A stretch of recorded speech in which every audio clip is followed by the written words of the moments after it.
Bonjour chers étudiants, je vais vous présenter le chapitre 3 de notre cours de biologie cellulaire. On va parler aujourd'hui de deux organismes très importants qui s'appellent les lysosomes et le peroxysome. On va commencer par les lysosomes.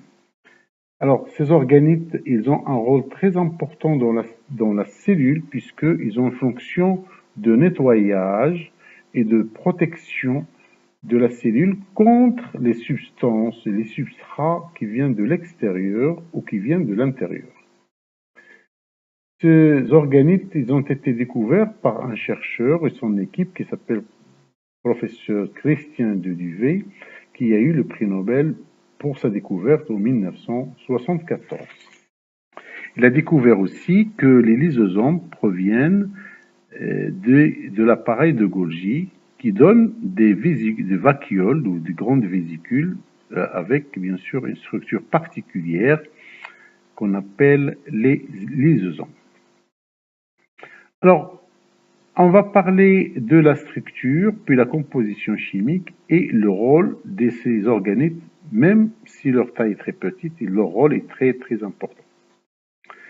D'abord, les lysosomes sont des organismes cytoplasmiques contenant des enzymes très importantes qui s'appellent les hydrolases acides. Ces hydrolases travaillent ou fonctionnent lorsque nous fonctionnent avec un pH acide inférieur à 5. Il existe dans toutes les cellules eucaryotes, ils ont un diamètre qui varie entre 0,2 à 0,4 micromètres. Ils sont limités par une membrane de 75 angstroms d'épaisseur. Angstrom, c'est-à-dire 10 à la puissance moins 10 mètres. Ils sont abondants dans des cellules particulières comme les hépatocytes, c'est-à-dire les cellules du foie, et les macrophages et les granulocytes, c'est-à-dire les cellules des globules blancs, au niveau des tissus sanguins. On distingue deux types de lysosomes. Lysosomes primaires, ce sont des vésicules nouvellement formées avec un aspect homogène et contenant des hydrolases acides. Deuxième catégorie, ce sont des lysosomes secondaires. Alors cette fois-ci, ce sont des vacuoles, c'est-à-dire des vésicules beaucoup plus grandes, avec un aspect hétérogène, puisqu'il contient en plus des acides, des hydrolases acides, il contient le substrat qui est en cours de digestion.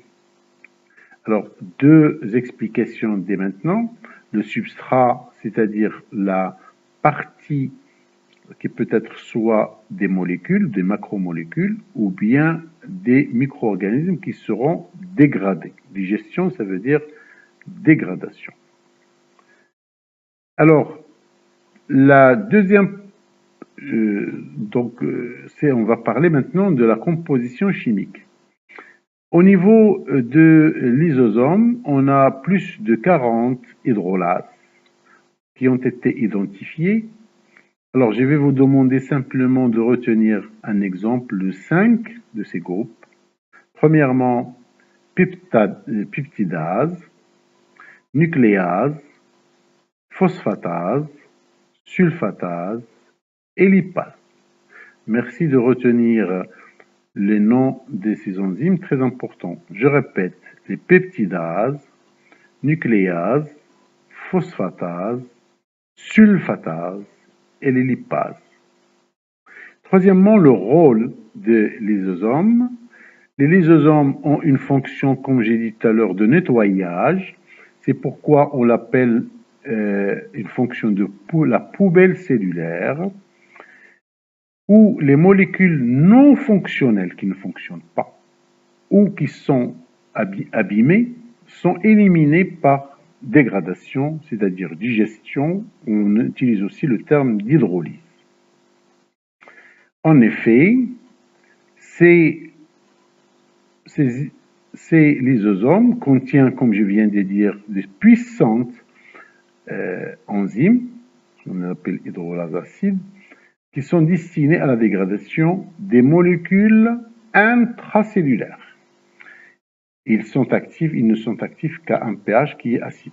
Donc, je répète cette notion parce que c'est très important. Donc, les lysosomes participent ainsi à la protection de la cellule contre des éléments étrangers, avec deux phénomènes. Le premier s'appelle hétérophagie, qui vient de l'extérieur, lorsque le substrat vient de l'extérieur, et il permet aussi le recyclage des molécules et des organismes cellulaires, autophagie, lorsque le substrat se trouve à l'intérieur de la cellule. D'où, donc les voies principales de cette digestion se divisent en deux. Donc on peut parler, lorsque le substrat qui va être dégradé vient de l'extérieur de la cellule, il a une origine externe, on parle d'hétérophagie, qui est elle-même divisée en deux phénomènes. Le premier, endocytose, le deuxième, phagocytose. Alors la différence entre les deux, on va le voir, mais dès maintenant, on va donner une petite différence, c'est que lorsqu'on parle d'endocytose, ça concerne de petites molécules. Par contre, lorsqu'on parle de phagocytose, on parle des grosses molécules, grosses particules, et des micro-organismes comme des bactéries par exemple. Deuxième phénomène, ou deuxième voie de digestion, lorsque le substrat est d'origine intracellulaire. Dans ce cas, on parle d'autophagie. Je vais essayer de vous expliquer ces phénomènes sur ce schéma explicatif bien clair. Donc, les voies de l'hydrolyse dans le lysosome. Ici, bien sûr, vous avez une cellule animale avec les trois phénomènes qu'on va voir, 1, 2 et 3. Le 1 et le 2 représentent l'hétérophagie, c'est-à-dire phagocytose et endocytose, et le troisième phénomène représente l'autophagie.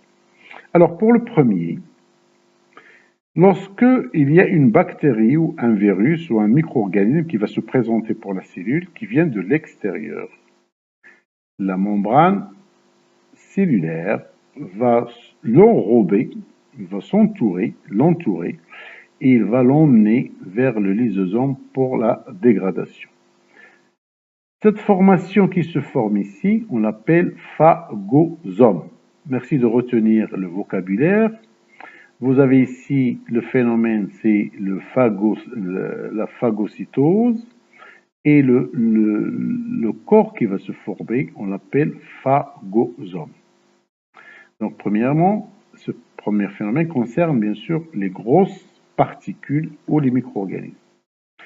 Lorsqu'il s'agit des substrats beaucoup plus petites, comme des molécules, comme d'autres substrats, très petits,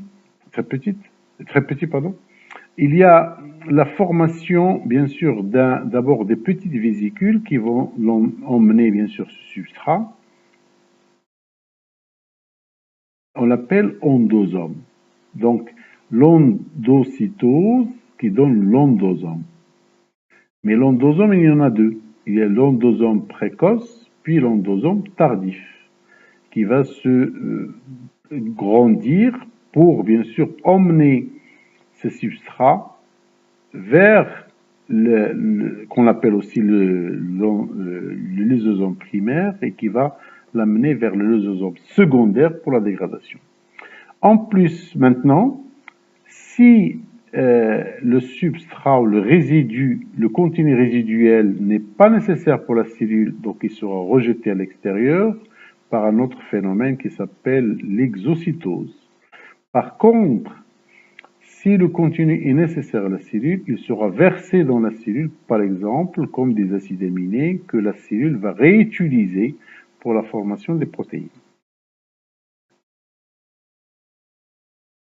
Alors, on peut lire maintenant les deux phénomènes. Je vais résumer. L'hétérophagie se fait par deux phénomènes, par phagocytose, numéro 1 sur le schéma. Ce phénomène a lieu au niveau de la cellule des cellules spécifiques